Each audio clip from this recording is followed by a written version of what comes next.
लगा मेरे भैया गुरुजन प्रीत लगा मेरे भैया।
गुरु संग प्रीत लगा मेरे भैया, आपने सुना।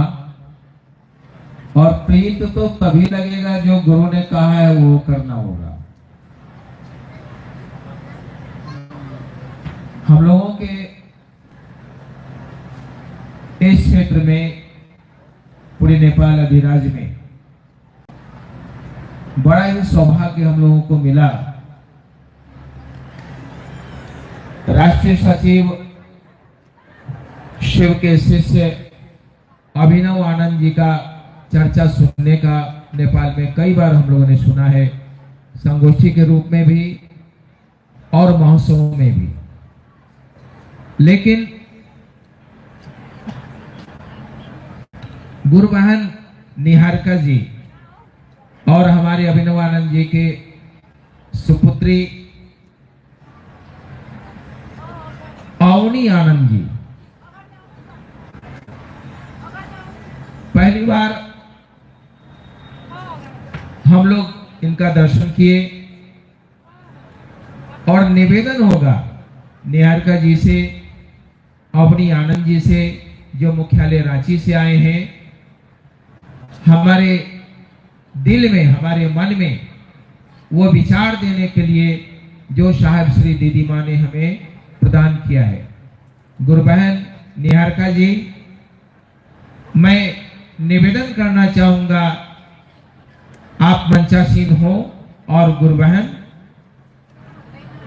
अवनी आनंद जी मुख्यालय रांची।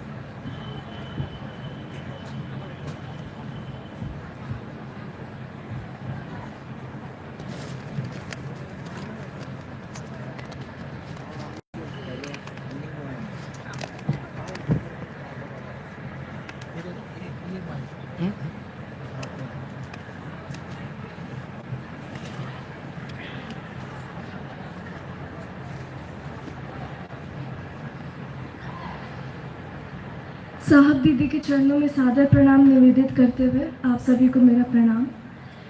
आज हम भगवान शिव के उस रूप पर चर्चा करेंगे जो उन्हें सर्वोच्च गुरु के रूप में स्थापित करता है। आज का मेरा विषय है भगवान शिव सर्वोच्च गुरु। शिव केवल एक देवता नहीं बल्कि ज्ञान, ध्यान और आत्मा की शुद्धता का भी प्रतीक है। आइए सबसे पहले जानते हैं कि गुरु का अर्थ क्या होता है और इससे भगवान शिव का क्या संबंध है। संस्कृत में गुरु का अर्थ होता है अंधकार से प्रकाश की ओर लेकर जाने वाला। भगवान शिव इसी आध्यात्मिक ज्ञान का स्रोत है। उन्होंने योग, ध्यान, आयुर्वेद और तंत्र का मार्ग दिखाया जिससे संपूर्ण विश्व को आत्मज्ञान की प्राप्ति हुई। आइए अब चर्चा करते हैं शिव के गुरु रूप के बारे में। ऐसे तो भगवान शिव अनंत हैं, पर उन्हें समझने के लिए हम उनके कुछ गुरु रूपों की व्याख्या करते हैं। पहला रूप है आदि योगी। भगवान शिव को आदि योगी कहा जाता है क्योंकि इन्होंने सप्त ऋषियों को योग का ज्ञान दिया था। यह सिद्ध करता है कि वो पहले और प्रथम गुरु थे। दूसरा रूप है ज्ञान और वैराग्य का संदेश देने वाला। शिव जी ने हमें सिखाया कि सच्चे ज्ञान की प्राप्ति के लिए भौतिक मोह से मुक्त होना बहुत आवश्यक है। तीसरा है महामंत्र का उपदेश देने वाले। उन्होंने ओम का ज्ञान दिया जो ब्रह्मांड की सबसे शक्तिशाली ध्वनि मानी जाती है। चौथा है करुणा और न्याय का प्रतीक। वे केवल दंड देने वाले नहीं बल्कि क्षमाशील भी हैं। उन्होंने हमें सिखाया कि सहनशीलता और न्याय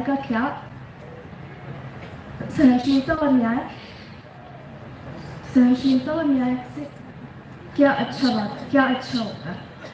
और शिव से सीखने लायक योग शिक्षाएं क्या है।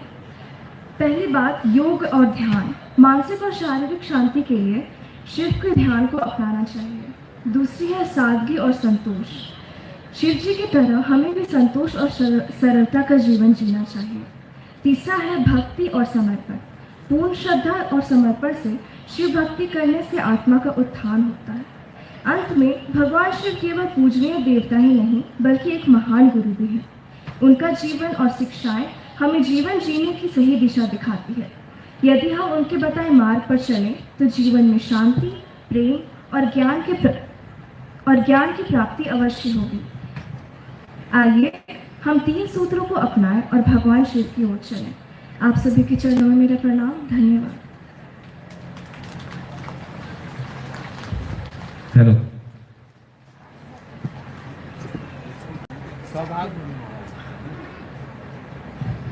प्रणाम। कैसे हैं आप लोग? सबसे पहले तो मैं आयोजकों को धन्यवाद देना चाहूंगी दिल से, इस प्रोग्राम के आयोजकों को, क्योंकि उन्हीं की वजह से, उनकी इतनी सुंदर व्यवस्था की वजह से आज मुझे और मेरी बेटी को अपने नेपाल के प्यारे प्यारे गुरु भाई गुरु बहनों से मिलने का मौका मिला। महादेव की दया बरस रही है, जीवन आनंद में चल रहा है, आनंद में चल रहा है। क्यों चल रहा है? साहब दीदी की वजह से चल रहा है। चलिए शिव चर्चा शुरू करते हैं। सनातन धर्म में एक ग्रंथ है, रुद्रयामल ग्रंथ। उससे पहले मैं बता दूं कि मेरा विषय है साहब दीदी। आज मुझे आप लोगों के बीच में साहब दीदी के बारे में बात करनी है, तो शुरुआत से शुरू करते हैं।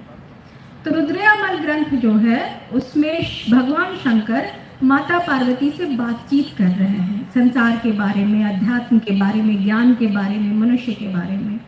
तो मनुष्यों के बारे में महादेव कहते हैं पार्वती से, देहो देवालयो देवी जीवो देव सदाशिव। इसका अर्थ है, भगवान शंकर कहते हैं पार्वती माता से कि हे देवी, ये जो देह है ना, जिसको हम लोग मामूली समझते हैं, जिसके साथ इतना अत्याचार कर देते हैं, ये जो देह है ना, ये मंदिर है। और इस मंदिर के देवता जानते हैं कौन है? इस मंदिर के देवता स्वयं सदाशिव भगवान शंकर हैं।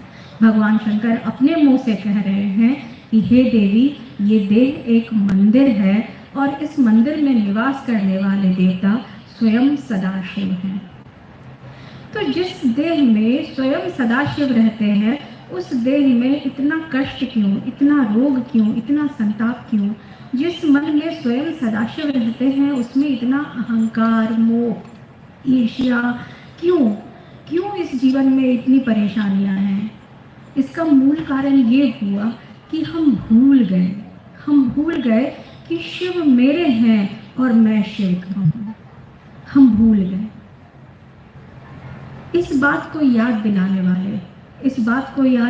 वाले इस धरा पे जन्मे दो महामानव, साहब श्री हरिंद्रानंद और उनकी जीवन संगिनी दीदी नीलमानंद। तो आइए सबसे पहले हम अपने परम आदरणीय, सबसे प्यारे साहब और दीदी को हृदय से एक बार प्रणाम निवेदित करते हैं।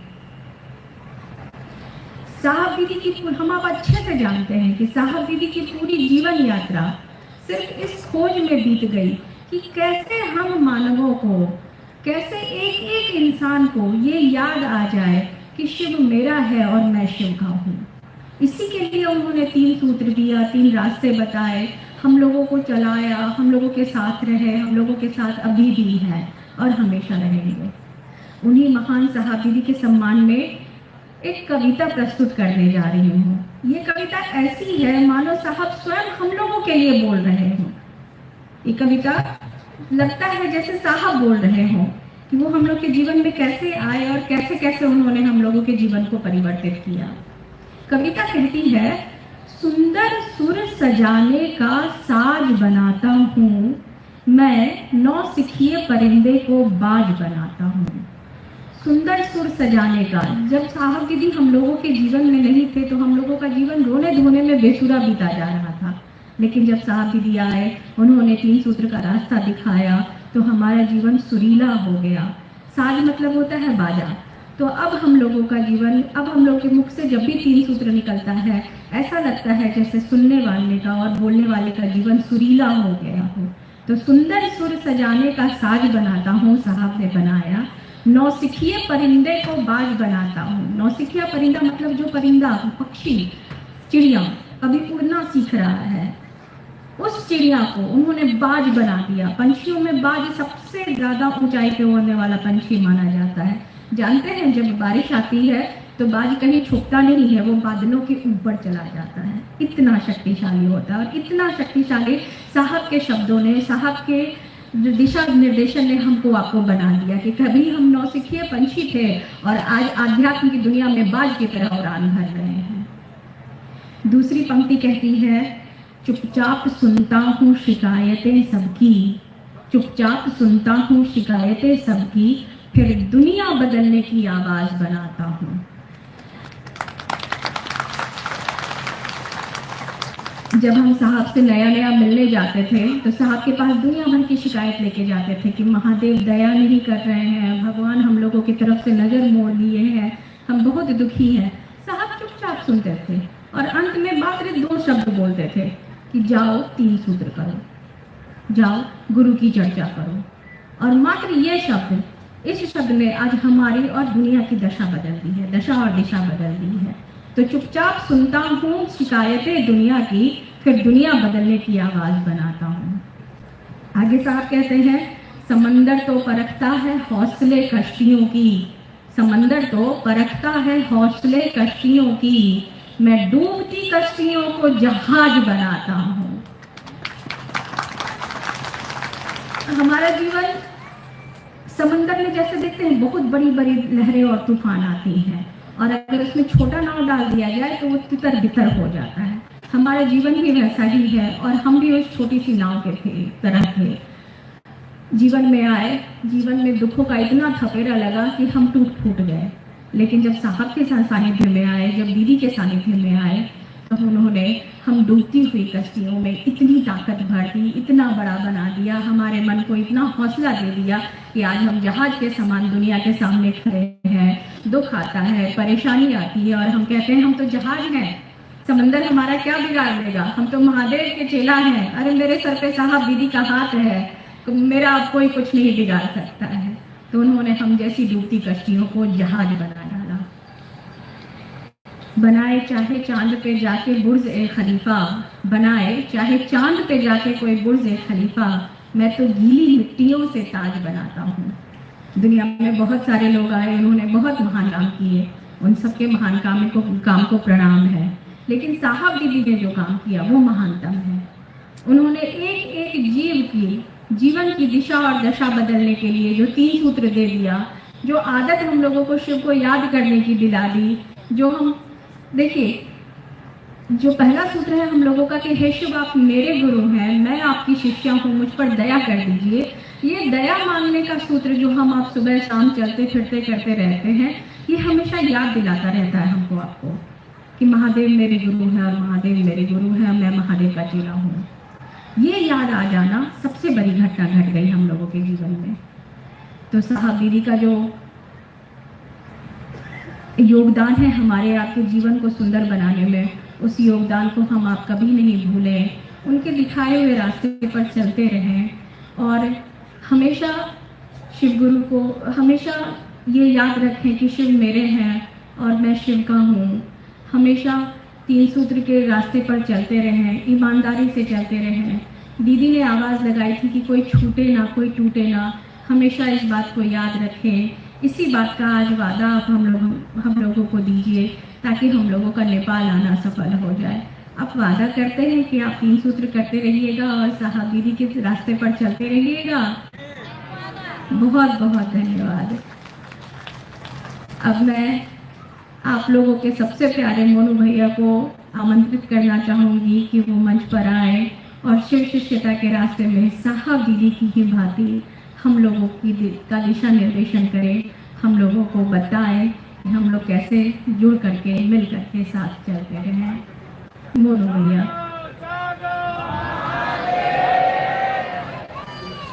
हेलो भजन होगा। Hello hello hello.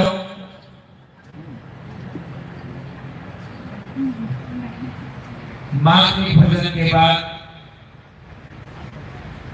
हमारी इंतजार की घड़ी खत्म होगी और सुनेंगे मोनू भैया। हम लोगों ने ये भी सुना है कि बचपन में महादेव को ये पेड़ा मांगते थे, पेड़ा मिलता था, चॉकलेट मांगते थे तो चॉकलेट देते थे महादेव। आज साक्षात मेरे बीच हैं, उनकी वाणी को सुनेंगे। एक भजन के बाद मलयालम होगा, महादेव और साथ दीदी को इनके हाथों से माला अर्पण किया जाएगा और उनके बाद इनकी वाणी को सुनेंगे, इनके बातों को विचार करेंगे, आत्मसात करेंगे। मात्र एक भजन सुनते हैं गुरु भाई रंजन जी से।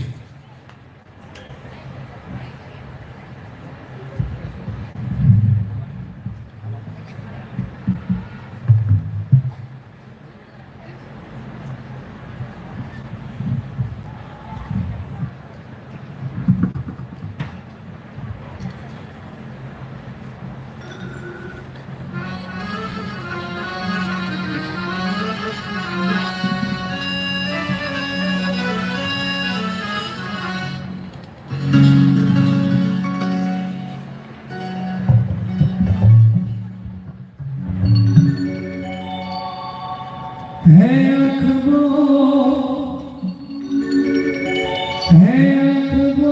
जो सद्गुरु गुरु का दर्शन किया करे, है शिष्य गुरु चरण में बंधन किया करे। बेकार मुख है, बेकार मुख देखो लगे व्यर्थ बातों में, मुख वो है जो गुरु शिव का चर्चा किया करे। हीरे मोती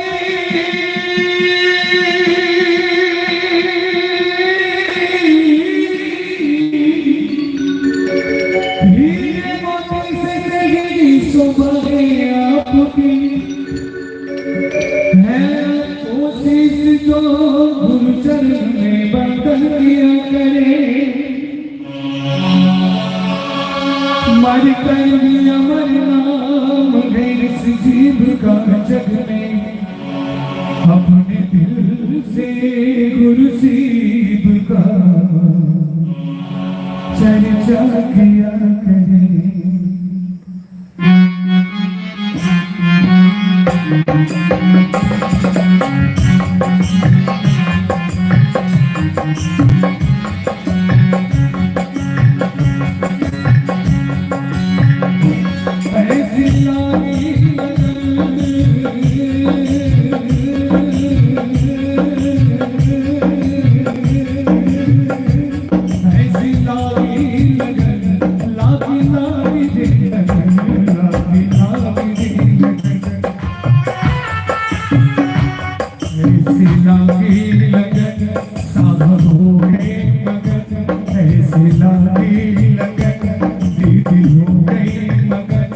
वो तो गली गली गुरु चर्चा करने लगे, महलों में पली दीदी लगा मेरी, महलों में पली दीदी लगा मेरी।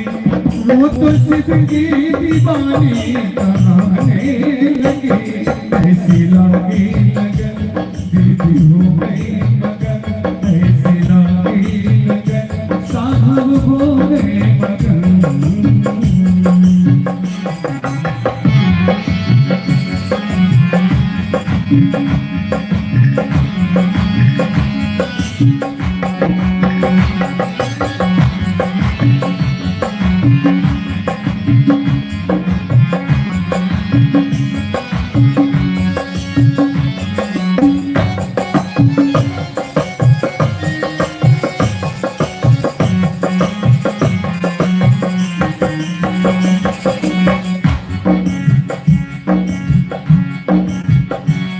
दर्दी के संग जन जन में मगन, वो तो गुरु की चर्चा सुनाने लगे। हरि दर्दी के संग जन जन में मगन, शिव शिव की चर्चा सुनाने लगे।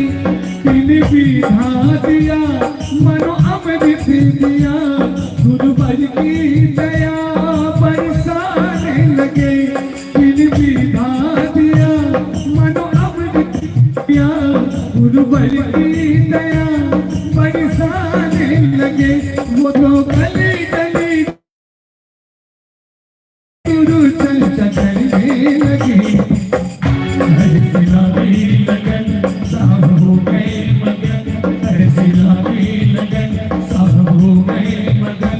वो तो गली गली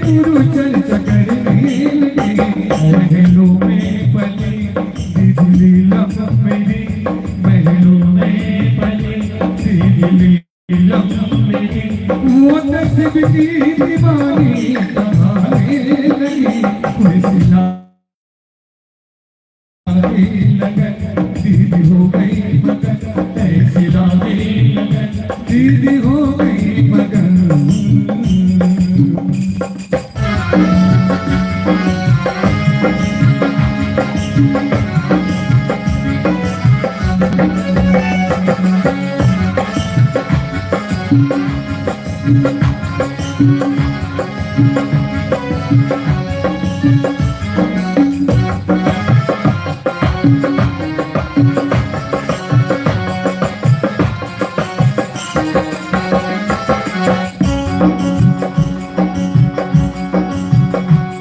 मोहितानी भी है महाज्ञानी भी है, वो संसार के वो गुरु भी तो है।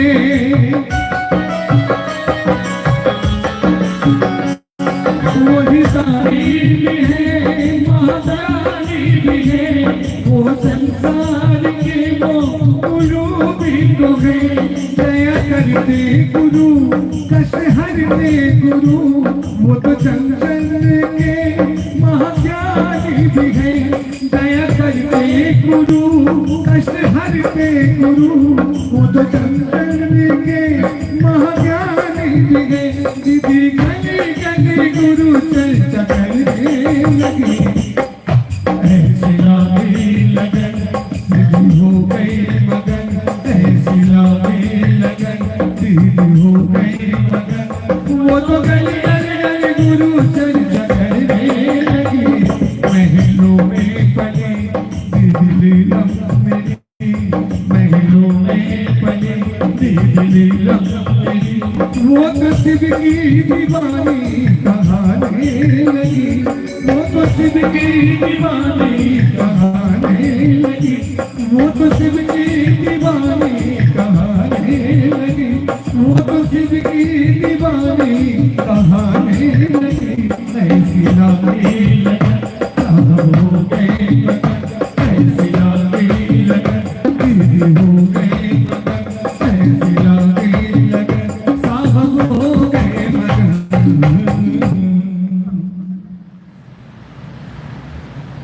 हेलो,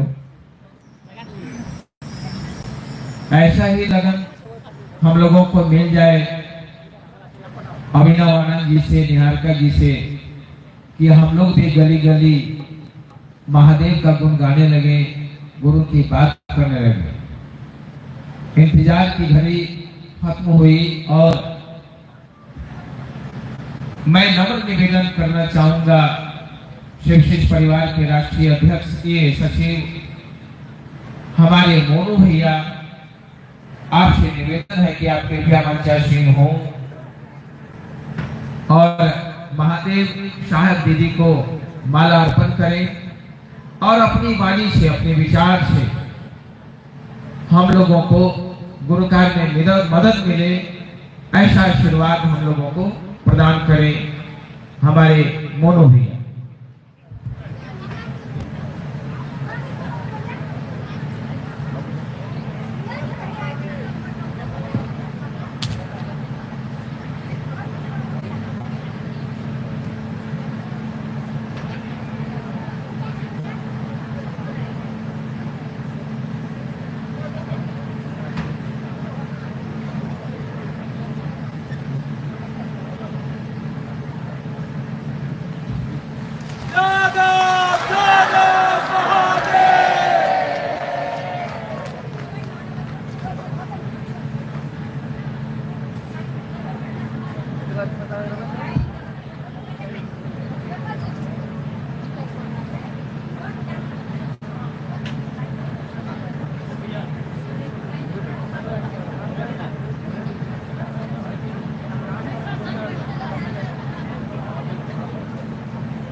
चलिए, सबसे पहले आप सबों के चरणों में मेरा प्रणाम है, आप स्वीकार करिए। और आप लोग भी थोड़ा किनारे हो जाइए, हम हीरोइन थोड़ी हैं जो फोटो खींचिए, इधर किनारे से कर लो। देखिए सुंदर सुंदर लोग पीछे बैठे हैं, आप हमारी तस्वीरें खींचे। चलिए,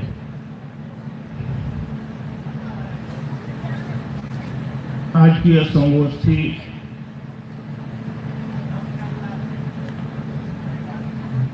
काफी अच्छे तैयारियों के बीच आपने आयोजित की है, जिसमें हम लोग अपने गुरु शिव की बात सुनेंगे भी, समझेंगे भी, कुछ आपकी भी बातें सुनेंगे। संगोष्ठी यानी एक साथ बैठकर बात करना, विचार करना। हम लोग इस बात पर विचार करेंगे कि साहब श्री हरिंद्रानंद जी और दीदी नीलम आनंद ने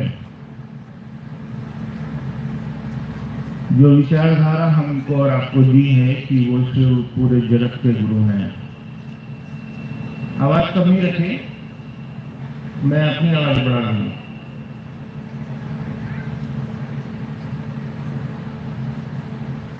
तो इस विषय पे हम लोग विचार करेंगे कि कैसे हम लोगों के क्षेत्र में, नेपाल में, अन्य जिलों में, इस जिले में जहां हम लोग रह रहे हैं, कैसे महादेव का काम हम और आप पेश कर पाए। और जब ज्यादा लोग मिलिएगा तो कहीं पे काम तेज भी होगा, थोड़ी गड़बड़ियां भी होंगी, ये तो लाजमी है, होता ही है। तो उन गड़बड़ियों को ठीक करते हुए हमको और आपको आगे बढ़ना है। आप सभी इतनी दूरी से इतने अपना समय निकाल के आए, आपको भी प्रणाम है। और आप ऐसे ही अपने गुरु शिव का काम करते रहिए, अपने क्षेत्र में आप कर ही रहे हैं। मैं तो कल से हूँ यहाँ, लगातार लोगों से बात हो रही है। कल भी शाम में 3-4 घंटे आप ही के बीच बैठा था मैं यहाँ पे। जितनी भी फुर्सत मिलती हो, कोशिश करिए कि हमारे गुरु शिव के काम में लगे, अपना भी काम करें। साहब कहते हैं कि जो खुद का काम नहीं कर सकता वो खुदा का काम भी नहीं कर सकता। यानी अपना भी काम करना है और महादेव का भी काम करना है। अब महादेव इतना नहीं करने लगना है कि बाल बच्चा, हस्बैंड वाइफ, माई बाप का खाना भी छूट जाए, ये काम नहीं करना है। अब ऐसा नहीं कि जैसे आप लोग यहाँ पे आए होंगे तो बहुत सारी हमारी गुरु बहनें घर में खाना वाना बना कर रख दी होंगी कि हम जा रहे हैं, मनोबे का चर्चा है, 4 बजे तक लौटेंगे, खाना खा लीजिएगा। तो ये आपका महादेव आपसे करवा के भेजता है आपको। तो आपकी जो दिनचर्या है उसमें कोई कमी नहीं करनी है।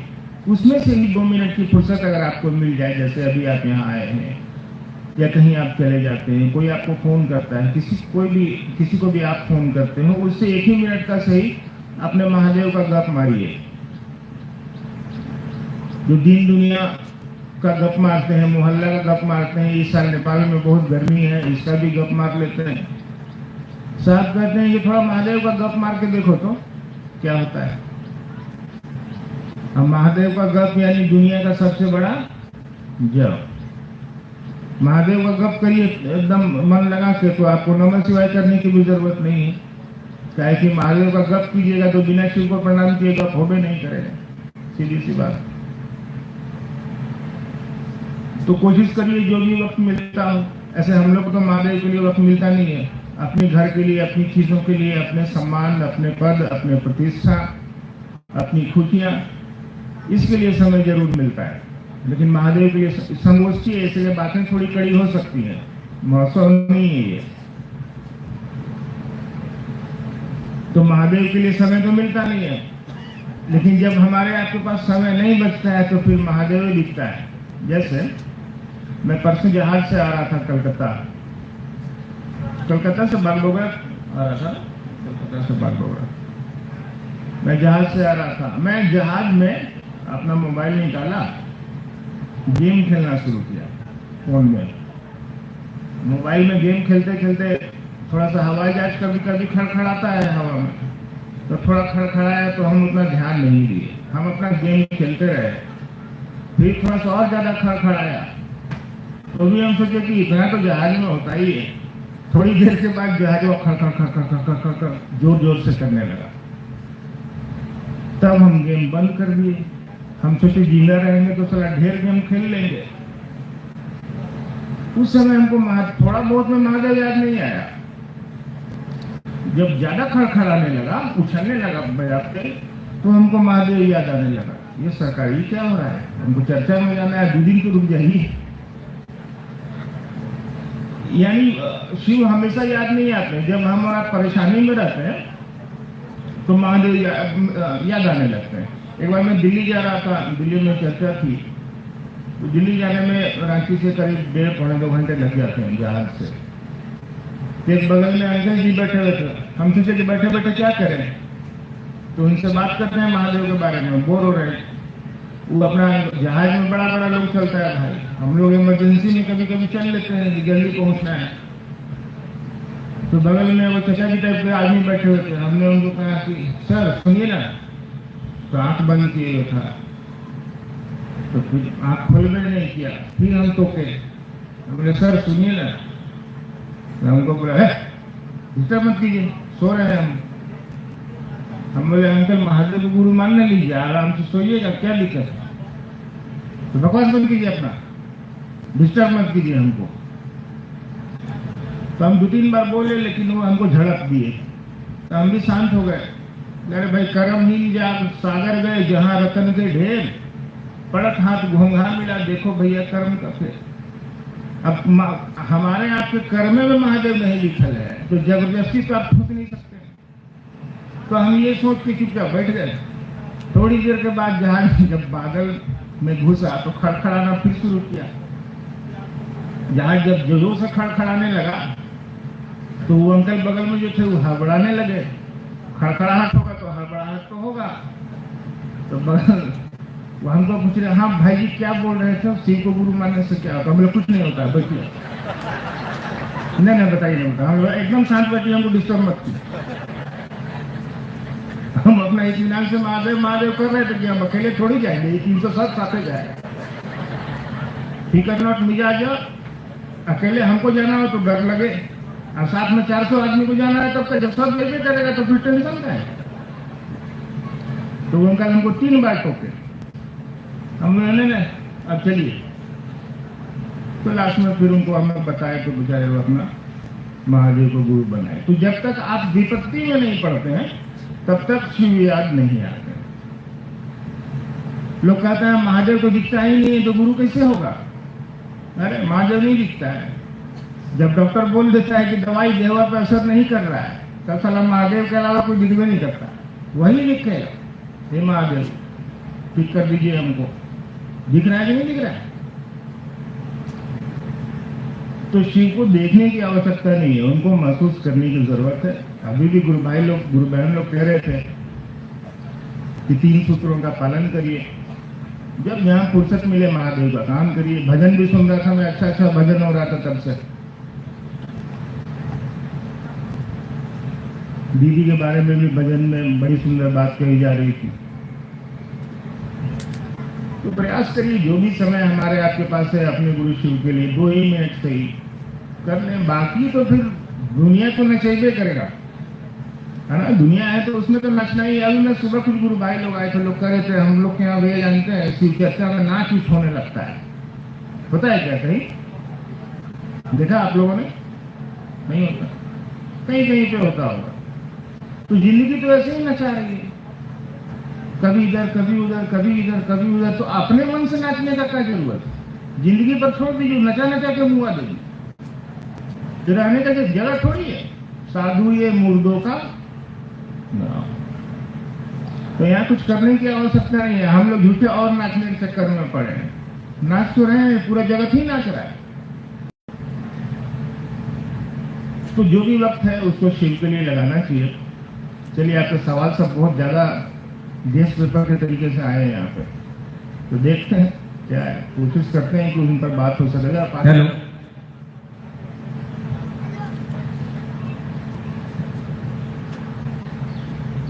आप लोग जब बोर होने लगिएगा तो अंडा टमाटर फेंकने की जरूरत नहीं है, आप मेरे को बता दीजिएगा, मैं उतर जाऊंगा। चलो। जिज्ञासा है, नेपाल में शिव शिष्य 2 खेमे में बढ़ चुका है। एक शिव शिष्य पूजा पाठ आरती करता है और दूसरा पूजा पाठ आरती का विरोध करता है, जबकि हिंदू सनातन धर्म में आरती को बहुत ही महिमा मंडन माना गया है। देवता पूजा करता है, राक्षस पूजा नहीं करता है। समझाने का प्रयास है। ठीक हो गया, राक्षस पूजा नहीं करता। रावण को लोग राक्षस नहीं करता है जी, लेकिन शिव के तरह लोगों की शक्ति ली कि नहीं उन्होंने? 10,000 साल तक तपस्या किया उन्होंने। महादेव का उससे बड़ा कोई भक्त था? नहीं था। उससे बड़ा कोई ज्ञानी था? नहीं था। लेकिन इतना ज्ञान के बाद भी वो रावण हो सकता है, ये तो मामला है। इतना ज्ञान का क्या फायदा जब आप रावण हो गए? या ये कहाँ गलती हुआ उससे? एक जगह मिस्टेक हो गया भाई से। उसने महादेव से ज्ञान तो ले लिया, ज्ञान को उसने शक्ति तो महादेव से मांग ली, त्रैलोक्य की शक्ति, तीनों लोगों में ताकतवर उससे ज्यादा कोई नहीं था। रावण की कहानियां तो आप भी जानते हैं। उसने महादेव से पावर तो ले लिया, शक्ति तो ले ली उसने, लेकिन शक्ति को संचालित करने का, शक्ति को चलाने का ज्ञान वे नहीं लिया। मामला फंस गया। अरे भाई, आपको साइकिल चाहिए, किसी ने आपको साइकिल दे दी, लेकिन साइकिल चलाने का ज्ञान ही आपके पास नहीं है, तो आप यहाँ से लेकर रोड तक निकलिएगा, फिर वहां जाकर भाड़ाम से नाला में पटका जाइएगा, मुंह कान तोड़ लीजिएगा। साइकिल मिलने से नहीं होगा। ज्ञान चाहिए उसको, ज्ञान मतलब समझ, उसको चलाने की खोपड़ी चाहिए, दिमाग चाहिए। तो पूजा तो यार शिव की कोई भी कर सकता है, लेकिन थोड़ी सी बुद्धि भी मांगिए ना। ज्ञान निक्षेप तू शंकरा, तुम ज्ञान देते हो इसलिए शंकर हो, है ना? वो ज्ञान देता है, इसीलिए वंदे बोध में गुरु शंकर। गुरु कैसा हो तो शंकर के जैसा हो, रामचरितमानस कहती है। तो ज्ञान देने के लिए तो बैठा है। ज्ञान के निधि अगम, तो ज्ञानवा लेने के लिए कोई चेला ना होना चाहिए भाई। अरे कोई डॉक्टर है तो कोई पेशेंट होगा, कोई वकील है तो कोई क्लाइंट होगा, कोई मास्टर है तो कोई विद्यार्थी होगा, कोई डॉक्टर है तो कोई पेशेंट होगा। ठीक वैसे ही कोई जगत गुरु का है तो कोई चेला होगा। आप चेले नहीं है तो कैसे होगा? तो चेला बनिए। और जहां तक 2 तरह के लोग, क्या कहा आपने? 2 तरह के, एक पूजा करते हैं, एक नहीं करते। अरे भाई, तो इसको समझिए। साहब ने क्या कहा है आपको? साहब ने कहा है कि यार तुम जो करते हो करो, तुमको पूजा करनी है महादेव की, करिए भाई, इसमें कहाँ रोक टोक है? सदियों से हम और आप शिव की पूजा कर रहे हैं, इसमें कोई रोक टोक, कोई बंधन हुआ है क्या? नहीं हुआ। सालों से महादेव की पूजा हो रही है, तो करिए, इसमें कहा। या तो भाई, यहाँ तो ये तो नेपाल है, यहाँ तो राष्ट्रीय देवता ही शिव है, पशुपतिनाथ स्वयं विराज रहे हैं यहाँ पर। तो ये तो पूजा और अर्चना और इबादत का देश ही है भाई, इसको क्या कहना है? आपको करना है करिए, नहीं करना है मत करिए। साहब ने कहा कि 3 सूत्र करिए, 3 को काम करिए। शिव को अपना गुरु बनाने के लिए उनसे दया मांगिए, उनकी चर्चा करिए और उनको प्रणाम करिए। यही 3 ने बतवाओ बोले। अब चौथा में आप कहिए कि नहीं नाच नाच के प्रणाम करना है, ये वो कहेगा नहीं डीजे बजा के प्रणाम करना है, तो ये आपके ऊपर है। अरे भैया, आप प्रणाम तो मन करेगा ना, शरीर तो प्रणाम करेगा नहीं, मुद्राएं तो नमन नहीं करेंगी। हम और आप मंदिरों में जाते हैं, मूड़ी नीचे, टांग ऊपर, तो साष्टांग, तो ऐसे तो वैसे करते हैं नहीं प्रणाम। पंडित जी कहते हैं हो माथा फूट जाएगा, आप मत कीजिए, वैसे लग जाएगा, चोट लग जाएगा। तो मुद्राएं प्रणाम नहीं करेंगी। आपका शरीर किसी के सामने झुक रहा है, ये झुकना प्रणाम नहीं करेगा। आपका मन जिसके सामने झुक जाएगा, प्रार्थना वही घटित हो जाएगी। आपके मन को झुकाने की आवश्यकता है, तो झुकाने की कोशिश करिए। 3 सूत्र भी यही करते हैं। और ऐसा कुछ नहीं है कि पूजा करने वाले लोग अलग हो गए, नहीं पूजा करने वाले। आपका पूजा करने का मन है, करो ना यार, क्या दिक्कत है? अब बहुत सारी गुरु बहनें हैं जो जब तक नहाएंगी नहीं तब तक महादेव साप्ताहिक चर्चा में नहीं जाएंगी। जब तक नहाएंगी नहीं तब तक महादेव का पूजा सुबह सुबह नहीं करेंगी, है कि नहीं? अब हंसला हम 10 दिन से नहीं नहाए, सही में ये लोग नहाया है, हम नहीं नहाए। तो अब रेगिस्तान में जहाँ पे पीने को पानी नहीं है, वहाँ कहिएगा कि पहले नहाओ, पहले गंगा जल से पवित्र करो, उसके बाद महादेव का पूजा करो, तो क्या मतलब है इसको? उसके पास तो पीने का पानी नहीं है। वो तो बेचारा एक बाल्टी पानी लाता है, दिन भर उसी में अपने परिवार अपने बच्चे को पिलाता है, अपने भी खाना बनाता है, खाता है। तो शिव को बंधनों में क्यों बांध रहे हैं? वो तो बंधनातीत है। आपके पास है तो भी ठीक, नहीं है तो भी कोई दिक्कत नहीं, आप नहाए हैं तो भी ठीक, नहीं नहाए हैं तो भी कोई दिक्कत नहीं। ना पूजा, ना धूप, ना बाती, ना क्या है, ना पूजा के फूल, कुछ नहीं है मेरे पास। हाँ, ना चंदन, ना धूप, ना बाती, ना पूजा के फूल, मेरे पास कुछ नहीं है। हम क्या देंगे आपको? एक सुंदर सी कविता है कि हे उरग उर के बलजा गलहार लेंगे शंभू। उर मतलब छाती, पेट, सांप तो छाती के बल ही चलता है। हे उरग उर के बलजा गलहार लेंगे शंभू, यानी उरग मतलब सांप। सांप को कहा जा रहा है कि तुम छाती के बल चलते हो ना, पेट के बल चलते हो ना, तुम वैसे ही महादेव के पास जाओ, गलहार लेंगे शंभू। अपशब्द अर्चना के सुधार लेंगे शंभू, और अंतर से पुकारोगे तो उबार देंगे शंभू। तो आपको अंदर से पुकारने की आवश्यकता है। उस सांपा को कोई कह दे कि तुम टेढ़ा चलते हो, तुम सीधा चल के महादेव के पास जाओ। उस सांपा को कोई कह दे कि तुम जहर रखते हो, तुम जहर को पहले हटाओ उसके बाद महादेव के पास जाओ, तो कभी कर पाएगा? ऐसा नहीं कर पाएगा। तो शिव ने कहा कि तुमको समाज में कोई इज्जत नहीं देता है। सांप तुम निकलते हो तो लोग ढेला और डंडा निकालता है, कोई बात नहीं, आओ तुम मेरा गला में रहो, तुमको हम इज्जत देंगे। देखिए शिव की तस्वीरों को, उनके साकार चित्रण को देखिए, आपके घर में भी कैलेंडर होगा। चंद्रमा को उसने कहा कि तुम सबसे टेढ़ा है जी, आओ मेरा कपार करो। जानवरों को कहा, देखिए ना बाघ क्या करता है, बैल को खा जाता है। सांप क्या करता है, चूहे को खा जाता है। मोर क्या करता है, सपवा को खा जाता है। महादेव का कैलेंडर में ये सब जानवर आपको दिखेगा। क्या बताया जा रहा है इन चीजों से? ये सारे जानवर भी अपना भाव छोड़ कर बड़े सहज प्रेम से वहां रहने लगते हैं। तो हम और आप तो आदमी है, हमारी आपकी कितनी सुंदरतम स्थिति हो सकती है। तो आपको करना है, करिए। साहब ने कहा है आपको कि अपने गुरु शिव को प्रणाम निवेदित करिए। अब इसके लिए आपको मन करता है पूजा करने, करिए, कोई दिक्कत नहीं है। आपको मन करता है मिश्री दाना चढ़ाने का, चढ़ाइए, कोई दिक्कत नहीं है। लेकिन चढ़ाते हम और आप हैं, ससुरा खाते भी हम ही और आप हैं। झूठे महादेव को बदनाम कर देते कि केला खिलाना है, कि लड्डू खिलाना है। बहुत सारी साप्ताहिक चर्चाओं में अब आजकल क्या देखने को आ रहा है कि भीड़ थोड़ी कम हो जाती है। एक आदमी हमको बोला कि सर साप्ताहिक चर्चा में ना आजकल 10 से 15 आदमी आ रहा है। हम बोले यार मोहल्ले में बहुत ज्यादा चर्चा केंद्र खुल रहे हैं, तो अब आदमी तो एक ही ना, यार वो बढ़ जाता है, कभी वहां चला जाता है, कभी वहां चला जाता है, तो भीड़ थोड़ी कम हो जाती है। तो बोले नहीं भैया कोई और बात है। हम बोले तो फिर काम करो, तुम अपना साप्ताहिक चर्चा पे गुलाब जामुन बंटवाओ। तो बोला हाँ भैया ठीक है। तो पहला दिन जो है सोमवार को 100 गुलाब जामुन रखा, सब गुरु भाई गुरु बहन में हल्ला हो गया कि वहां वाला हमें गुलाब जामुन देता है। अब अगला बार से उसका साप्ताहिक चर्चा केंद्र पर 600 जाने लगा गुरु भाई गुरु बहन लोग। वो आदमी ने हमको फिर फोन किया, हाँ भैया ये तो 600 हो गया है, अब कहाँ से गुलाब जामुन लाए? हम बोले 17 तुमको हम पहले मना किए थे कि काम मत करो। तो ये तो गलती हो गया भैया, मुझे तो भूख तो अब खिलाओ, उतना आदमी को बुलाया तो खिलाओ। तो होता है, आपको करने का मन है, करिए। महादेव को चढ़ाएंगे क्या बोलते हैं उसको, छोटा वाला दाना, मिश्री दाना, इलायची दाना। हाँ, बहुत ज्यादा खुश हो जाते हैं तो क्या उजला वाला आता है ना इलायची दाना, वो चढ़ा देते हैं। इतना कभी आपका दामाद आए तो उसको भी 1 किलो खाने के लिए वही दीजिए, 1 गिलास पानी दीजिए। कभी देखिए, अरे महादेव को खिलाते हैं भाई, खराब चीज थोड़ी है।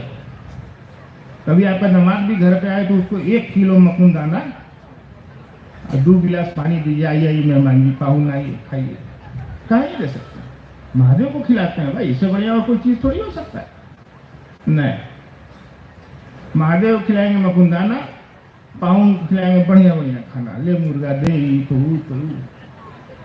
शिव को खिलाना है, अच्छी अच्छी चीज न खिलाइएगा। क्या यार, उसके पास तो न शरीर है न कुछ है, न वो आपकी पूजा देखने आ रहा है न कुछ देखने आ रहा है। आप अपना शिष्य भाव देने की कोशिश करिए, और अगर खिलाने की बहुत ज्यादा इच्छा है आपको तो दुनिया की अच्छी अच्छी चीज खिलाइए। वो तो अब खिलाएंगे नहीं हम लोग। 1 दिन 2 दिन, तीसरा दिन पता चला मकान बेचना पड़ रहा है, ताकि गुरु भाई गुरु बहनों की संख्या इतनी हो गई है कि अब 1000 आदमी को कहाँ से खिलाइएगा डेली? आप नहीं कर सकते ऐसा। तो ऐसा बिल्कुल नहीं है, शिव के शिष्य आपको होना है। इसके लिए किसी भी बंधन और किसी भी वर्जना की कोई आवश्यकता नहीं है, किसी भी पूजा और किसी भी वाह आडंबर की कोई आवश्यकता नहीं है। पूजा आपका मन करता है, और पूजा करने के लिए भी किसी विधि की आवश्यकता होती है, और विधि भी गुरु ही बताते हैं। अब बजरंगबली लड्डू से खुश होंगे कि पेड़ा से, ये बिना जाने आप चढ़ाते रहिएगा तो कोई फायदा है? अगर महादेव अगरबत्ती जलाने से खुश हो जाएंगे तो अगरबत्ती का जिसके पास फैक्ट्री है वो तो महादेव का राइट हैंड हो जाएगा। वो तो डेली 10,000 अगरबत्ती बना रहा है। ऐसा भी नहीं होता है। तो शिव की तरफ चलना है तो 3 सूत्र ही पर्याप्त है, उसके अलावा कुछ करने की आवश्यकता नहीं है। आपको मन है चढ़ाने का, आपको मन है नहाने का, आप नहाइए, इसमें कोई दिक्कत है। पानी है तो नहा लो, कोई भी ऐसे भी आज जल दिवस है, जल बचाना चाहिए। चलो हेलो,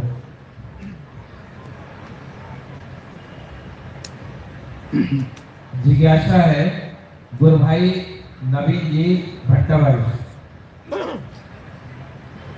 साप्ताहिक चर्चा में साहब के द्वारा लिखित आओ चली शिव की ओर शिष्यानुभूति और अनविल आकर पुस्तक पढ़ने को कहा जाता है, परंतु ढेर सारे गुरु भाई गुरु बहन कहते हैं तो हम जैसे शुरू से करते आए हैं वैसा ही करेंगे, किताब पढ़ने से क्या होगा?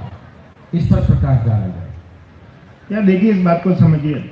साहब ने जो आपको बताया है, शिव का शिष्य होने के लिए सिर्फ 3 सूत्र ही आपके सर्वांगीण आध्यात्मिक उन्नयन के लिए काफी है। उसके अलावा आप कुछ भी करते हो तो इसकी जिम्मेवारी साहब पे नहीं है, दीदी की नहीं है, है ना। साहब ने उतनी ही जिम्मेवारी वो लेंगे जितना उन्होंने कहा है आपको करने के लिए, यानी 3 सूत्र। इसके अलावा आप जो करते हैं वो आप समझिए, और शिव की तरफ लोगों को ले चलने की कोशिश करनी है ना। लोगों, गुरु का आदेश क्या है? जाओ लोगों को मुझसे जोड़ो, शिव से जोड़ो। तो आप जोड़ने के क्रम में आपको जो मन करता है करिए, लेकिन हाँ, अब आप इसमें नाच गाना कीजिएगा, दूसरा कुछ कीजिएगा तो ये तो आपकी जिम्मेवारी है। अगर आप ऐसा करते हैं तो इसको बंद करिए और आओ चले शिव की ओर। या शिष्यानुभूति पढ़ने के लिए इसलिए कहा जाता है कि उसकी 2 पंक्ति पढ़िए, उस पर अपने गुरु शिव की बात करिए। फालतू का बात करने से क्या लाभ है? फालतू का भजन गाने से आप पता चला 2 घंटा का समय ही है आपके पास और 2.25 घंटा आप भजन गा रहे हैं, तो इससे तो आपके उद्देश्य की पूर्ति होगी नहीं। आपका उद्देश्य है लोगों को अपने गुरु शिव से जोड़ना, तो उस जोड़ने के क्रम में अगर आपको शिष्यानुभूति पढ़ के समझाना हो तो समझाइए। मैं तो यहाँ शिष्यानुभूति नहीं पढ़ रहा हूँ, फिर भी आप लोगों से तो बात कर ही रहा हूँ। तो अपने गुरु, आपको नहीं पढ़ने का मन नहीं है तो मत पढ़िए, लेकिन अपने गुरु शिव के सानिध्य की बात करिए। जो साहब और दीदी ने कहा है वैसी बात बताइए। अगर पढ़ने का मन है आपको तो पढ़िए, नहीं पढ़ने की इच्छा है तो कोई बात नहीं, चलिए, लेकिन साहब दीदी की बात लोगों को बताइए। हमारे क्षेत्रों में हेलो, इनकी बोलती बंद काहे कर दिए? हेलो, और भी हमारे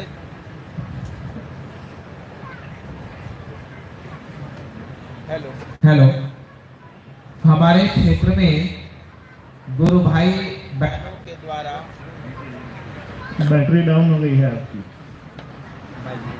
हेलो, बोलिए, मैं सुन रहा हूँ। हाँ, गुरु भाई बहनों के द्वारा जादू टोना, कपड़ा लत्ता, भजन कीर्तन, डांस, ये सब किया जाता है। क्या ये सही है? इस पर समझाने की कृपा कर। डांस कौन वाला डांस? ब्रेक डांस, शादी वाले डांस, किस तरह? उसमें भी कोई वर्गीकरण है तो बताइए। नहीं, वर्गीकरण तो नहीं है, लेकिन डांस डीजे वाला। अच्छा, डीजे वाला। यार मैंने कभी कहा जिंदगी तो ऐसे ही नचा रही है, उसमें और आग का घी का काम क्यों कर रहे हैं आप खुद नाच करके? जिंदगी तो नचाएगी, एक दिन ऐसा नचाएगी कि आपको लोग उठाते रहेगा, उठ नहीं पाएंगे, है ना। इतना नचा नचा के मारेगी कि लोग आपके कान के बगल में कितना भी हॉर्स पावर का डीजे बजाए, आपको कोई फर्क ही नहीं पड़ना है, कुछ नहीं होना है, उठिएगा ही नहीं हम और आप। तो नाच गाना बंद करो यार, इन सभी चीजों से कोई फर्क नहीं पड़ता है। महादेव नचा देगा तो फिर नाचते रहिएगा। महादेव से डरिए थोड़ा, है ना। महादेव भोला है, लेकिन उसके हाथों में त्रिशूल का कान खुजाने के लिए थोड़ी है, उसका भी उपयोग है। इसलिए बचिए इन चीजों से, अपने महादेव का काम करिए। साहब ने जो 3 सूत्र दिए हैं उसको करने की कोशिश करिए। जो लोग ऐसा करते हैं उनको समझाने की आवश्यकता है, समझाने की कोशिश करिए। नहीं समझते हैं तो वैसा जगह जहाँ पर ये सब चीज़ें होती हैं वहाँ जाना छोड़ दीजिए।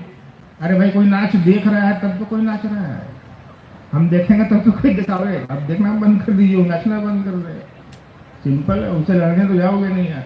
अब उसको नाच के पैसा कमाना है तो क्या करिएगा। अब बहुत सारा मैंने देखा है, बहुत सारी टोली में ना ढोल लेके आता है सब बजाने बजाने के लिए। वो बोलेगा पहले हारमोनियम पूजाई दीजिए, है ना। उसके बाद कहेगा एक ढोलकवा वाला नाल पूजाई दीजिए, सिंदूर लगाइए, नाल टिकिए। टेकुआ देखे हैं, टेकुआ जिसमें सुई रहती है आगे, बोरा वोरा सिलने वाला। चुपचाप टेकुआ लेके जाइए, जहाँ वो कहे कि नाल पूजाई दीजिए उसको ढोलवा में ठूस दीजिए टेकुआ से। कहिए कि हम लोग का नेपाल में ऐसे ही पूजाई होता है। घुसाइए मत, भीतर झंझट हो जाएगा काला। तो उसकी भी आजीविका है, बेचारा जीवन चला रहा है। आपके महादेव के चलते 2 रुपया में खा ले रहा है, खाने लो यार, चलो ठीक है। लेकिन हाँ, जब चीजें बढ़ जाएंगी तब तो दिक्कत होगी ना। अब आप भी उसको देना शुरू कर दीजिएगा, वो लेने के लिए बैठा ही है। हम लोग की तरफ एक कहावत है, हम हूँ डाकू तू हूँ डाकू, ऊंच नीच न खाला बा, और तू हूँ लूटा हम हूँ लूटनी, कौन बात के हाला बा। इसमें तो गड़बड़ा जाएगा यार, इसको ठीक करो। चलो हेलो, पुनः जिज्ञासा की ओर। मंच के उत्तर साइड में एक बैनर लगा हुआ है जिसमें लिखा हुआ है कि शिव ही हमारे गति हैं, हमारे गंतव्य हैं, हमारे गुरु हैं, समझाने की कृपा करें। हाँ, बिल्कुल सही बात है। शिव ही, अरे आप जाएंगे किधर? शिव की तरफ ही जाएंगे। आप मिलेंगे किसमें? शिव में ही। आपको चलना किधर है? शिव की तरफ चलना है। लेकिन ये बात हम लोग समझते नहीं है, लिखने को भी लिख देते हैं। श्मशान घाट कभी गए हैं? कौन कौन गया है? हाथ उठाइए। आप कौन नहीं गया है? एक दिन जाइएगा, कोई बात नहीं, चिंता नहीं करिए। तो हम भी जाएंगे, हम ऊपर के थोड़ी टपके हैं। जो आया से तो जाएगा, चाहे वो देवी देवता हो, चाहे वो मोनू बाबू हो, चाहे वो आप हो।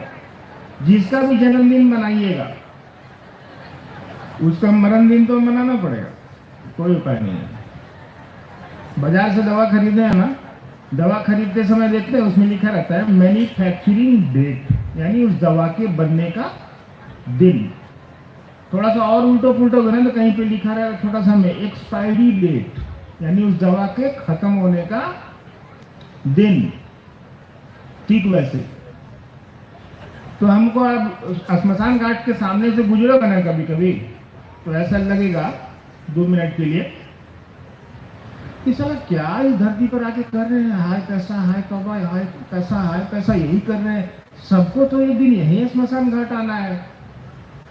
ये थोड़ी देर के लिए आप सोचिएगा जरूर, मतलब आएगा आपके दिमाग में। जैसे ही देखिएगा ना लाश वाश जल रही है, आप उधर से गुजर रहे हैं, तो आपको लगेगा कि सबको एक दिन यही आना है। तो इतना हाय हाय कच कच तौबा क्यों मचा रहे हैं जीवन में हमारा। और फिर जब श्मशान घाटवा से गुजरते गुजरते आगे चले जाइएगा, बाजार का तरफ आ जाइएगा ना, तो फिर दिमाग में वो भाव ही गायब हो जाएगा। फिर आप अपना खैनी लटाते हुए वापस घर की तरफ जाइएगा कि हाँ, पत्नी बोली है कि टमाटर लेके आइएगा 1.5 किलो, 3 दिन से बोल रही है नहीं अभी ले जाएंगे तो गोली मार मारेगी। यानी आपके मन में जो ये विचार है, इसको शमशान वैराग्य बोलते हैं, इस टर्म को बोलते हैं। यानी थोड़ी देर के लिए ही सही आपके मन में श्मशान वैराग्य, यानी आपके मन में ये भावना आने लगती है, ये विचार आने लगते हैं कि रहना नहीं, देश वीराना है, ये संसार कागज की गुड़िया बूंद पड़े, इस साला रहने का जगह नहीं, जाने की जगह। लेकिन यही भाव स्थायी नहीं हो पाता है मन में। स्थायी हो जाए तब तो कमाल हो जाए। साहब ने अपने उनकी किताब आप पढ़िए, आओ चले शिव की, और उसमें क्या उन्होंने पहले कवर पेज पे उसमें एक तस्वीर है ना, देखी होगी आप लोगों ने, उसमें एक सांप है, उस सांपों एगो मेढक को पकड़ ले है, वो मेढक एगो फतिंगा को पकड़ने के चक्कर में, यही ना है उसमें।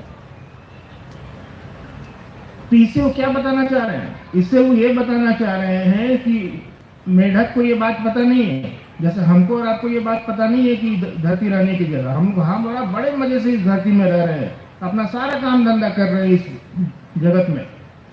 मेढकवा भी बड़े मजे से फतिंगा को चुन चुन के खा रहा है, लेकिन उसको ये बात पता नहीं है कि सांप के मुंह में हो घप, जहां अंदर घींचा सांप हो जाएगा खेला। हमारी आपकी भी यही स्थिति है, कोई घप से यहाँ से उठा के लेकर चल देगा। आजकल ये सांप जो अभी जा रही है, अभी बाहर आ रही है, इस बार जा रही है, इस बार बाहर नहीं आई, तब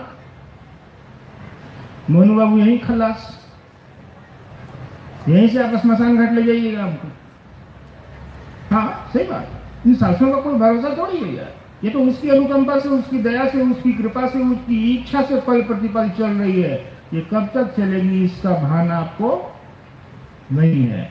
लेकिन उस अगर मेढकवा को ये बात बता दिया जाए कि बाबू तुम सांप के मुंह में हो, कभी भी अंदर जा सकते हो, तब क्या होगा? वो मेढक फतिंगा को खाने का जो स्पीड होगा ना, उसको कम कर देगा, और उसके बाद दाहिने बाएं देखेगा कि सही बोल रहा है क्या, हम सांप के मुंह में है क्या।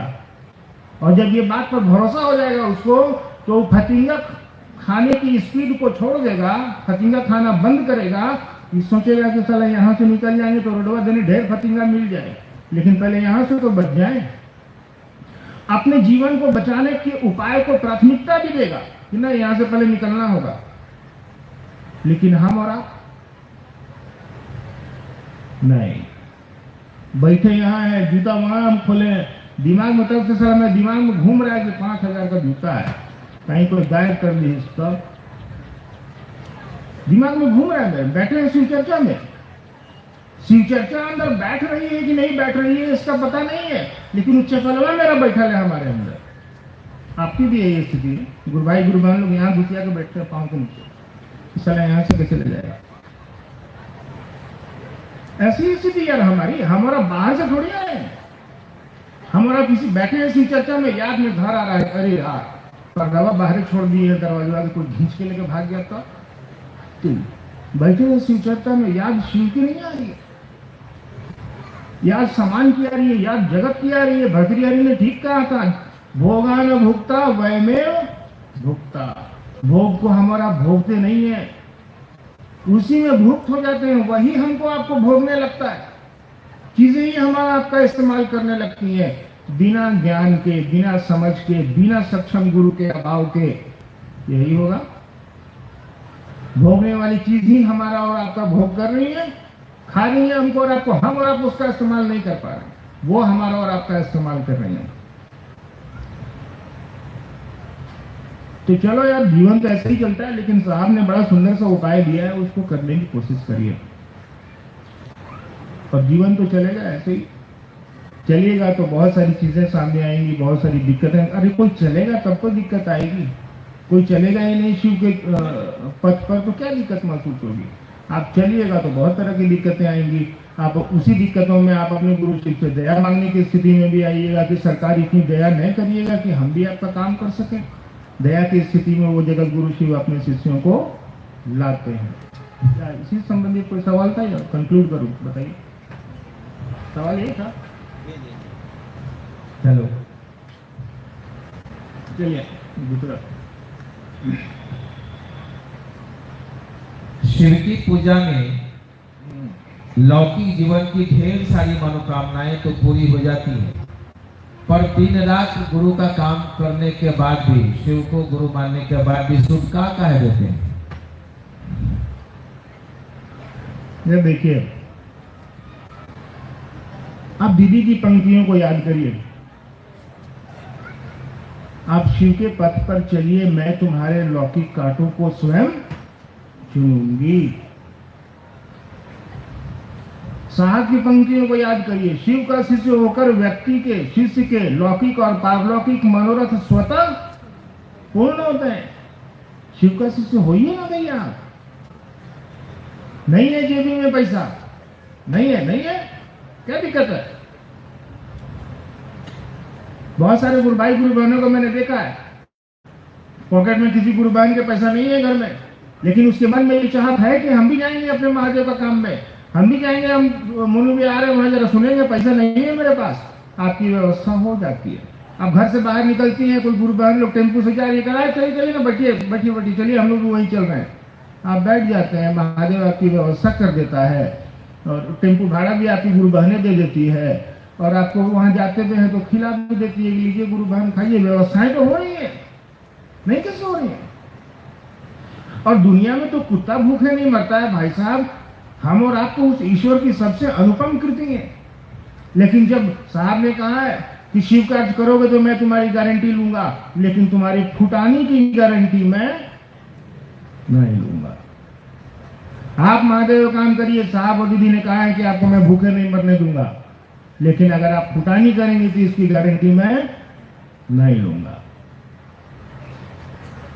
तो करने की कोशिश करिए यार, आप एक कदम बढ़ाइए, वो पहले से 1000 कदम बढ़ा के अपने शिष्यों के लिए रखता है।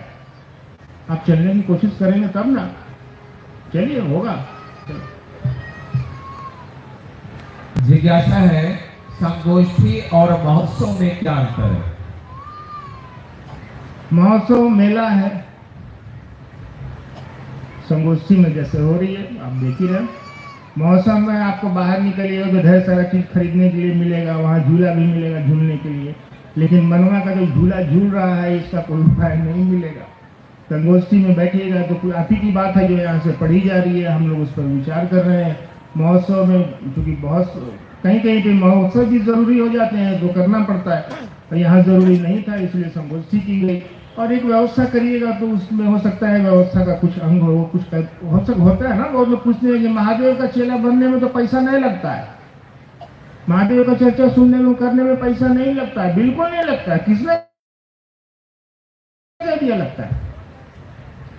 अरे प्यार करने में पैसा लगता है, पति को प्यार करने में पैसा लगा है, पत्नी को प्यार करने में पैसा लगा है, बच्चे से मोहब्बत और स्नेह रखने में पैसा लगा है, माँ से और पिताजी से प्रेम करने में पैसा लगा है?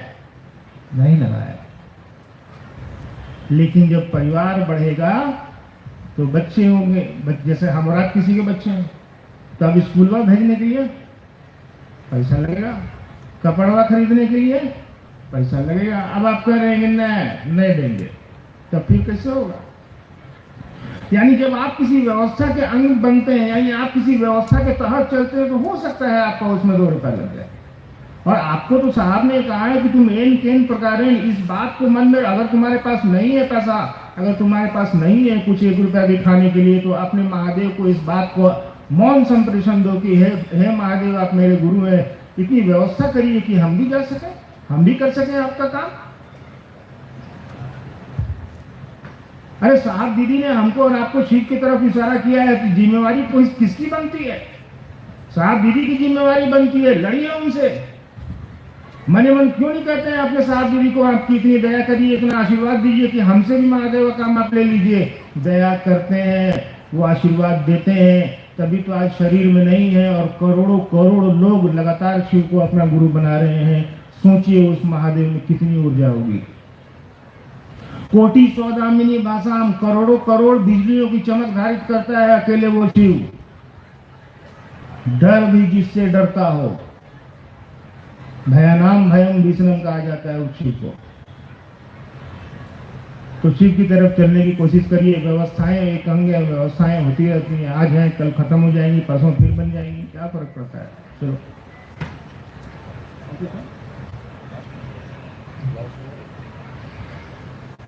चलिए अब आपको छोड़ देते हैं, गर्मी बहुत ज्यादा है, अब आप भी घर जाइए और इस बात को समझिए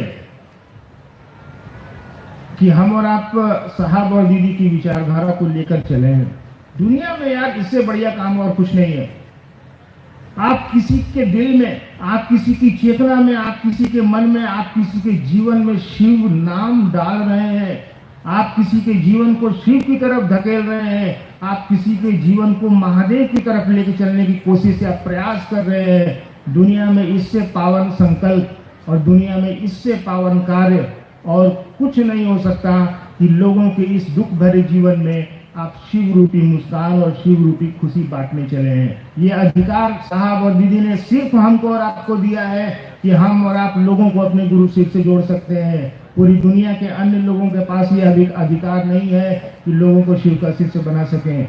आपके पास ये अधिकार है, तो उसका लाभ उठाइए, अपने जीवन को उस जगत गुरु शिव की तरफ ले चलने की कोशिश करिए और दुनिया के जो भी लोग आपके सामने से गुजरते हो, यानी आपके जीवन में आते और जाते हो, उन लोगों को अपने गुरु शिव से जोड़ने की कोशिश करिए। बाकी मैं अपने साहब दीदी से, अपने महादेव से आप सबों के लिए प्रार्थना करता हूँ, आप सबों के लिए ये मांगता हूँ, ये याचना करता हूँ कि आप सबों के जीवन को भी धन्य करें, आपको इतना लायक बना दें, आपको शिव का शिष्य बना दें, ताकि आप भी पूरी मानवीय सृष्टि को अपने जगत गुरु शिव से जोड़ने की दिशा में लगातार चलते रहें। आप सबों को मेरा प्रणाम है।